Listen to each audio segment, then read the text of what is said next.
বিশিষ্ট বন্ধু হাফেজ মাওলানা তাজুল ইসলাম সাহেবের কাছে রাত্রে ছিলাম। মসজিদের ইমাম খতিবুনি তো ঝাউচরে। এখন যাচ্ছি আমাদের বাসায়। আমার নাতিরা আছে, আমার ছেলে কারিমুল দেলার হোসেন, সে মসজিদ ইমাম।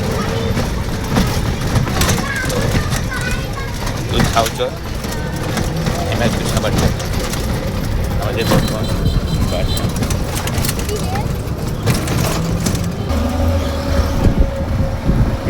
হ্যাঁ ভাই, দাঁড়ান দাঁড়ান। এই পাকা রাস্তার ধারে আমাদের বাসা, বড় বড় গাড়ি যাতায়াত করে। এই দেখেন আমাদের বাসা এখানে। লা ইলাহা, দাদু ভাইয়ারা আছো? মোহাম্মদ আইমান, ওমর ফারুক, তারপরে আফিফা জান্নাত। এই যে বিসমিল্লাহির রহমানির রহিম স্থাপিত 2017 সাল কারি মহল, কারি খাতুন জান্নাত, স্বামী কারি মোহাম্মদ আব্দুল মমিন, MA স্বর্ণপদক প্রাপ্ত, সব দেওয়া আছে। ভালো আছেন আপনারা? মাশাআল্লাহ। আমার ছেলের হুন্ডা। এই যে দাদু ভাইয়া, তুমি ভালো আছো?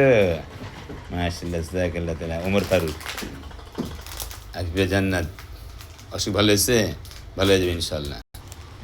সব ভালো হয়ে যাবে আলহামদুলিল্লাহ। আল্লাহ লাখ লাখ শুকরিয়া। দাওয়াত রইল, সবাই দোয়া করবেন আল্লাহ যেন আমাদেরকে সহি সালামত রাখে। আল্লাহ বলছেন, আল মালু আল বানুনা জিনাতুল হায়াতুদ দুনিয়া। ধন সম্পত্তি এবং সন্তান দুনিয়া জিন্দির সৌন্দর্য।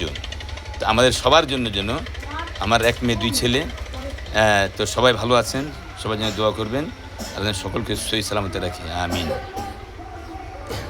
এলাকাটা খুব সুন্দর এলাকা।